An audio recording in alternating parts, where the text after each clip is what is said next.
That breaking news, one person is dead, another person seriously injured after a train crashed into a semi-truck in Powesheik County. Yeah, you can see the pileup right here. Highway 21, the road you're seeing here from Interstate 80 to Highway 6 is blocked in both directions, and you can see why. This happened just before 1 o'clock today at the intersection of Highway 21 and Old 6 Road. That's about 5 miles north of the Guernsey area. KCCI's Marcus McIntosh is live at the scene. Marcus, authorities tell you that both lanes of this road will be closed for days.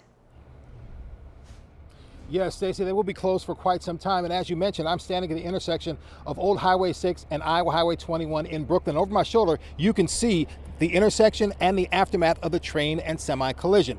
We've learned the driver of the semi did not survive the crash. As you mentioned, the passenger in the semi was flown to the hospital. Now that person, what we've learned in that situation is that person was flown to the hospital, and at this point we do not know if the injured is a family member, friend, or the two were a driving team.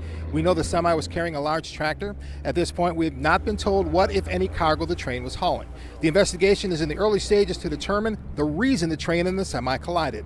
We have not been able to confirm how many people are on board the train inside the locomotive engine room, but we were told there's only the driver of the semi who died and the passenger who was sent to the hospital. So we can reason anyone who was on the train at that time at the time of the crash was not seriously injured. And as you can see, it left quite a mess behind. As for how long this road will be closed, we get that answer from the Iowa State Patrol.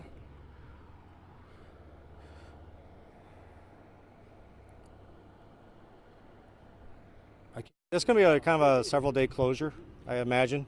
When they got to clean up the train wreck, and then the roadway got damaged also from the train cars because they got knocked off their wheels and it gouged out the road pretty good.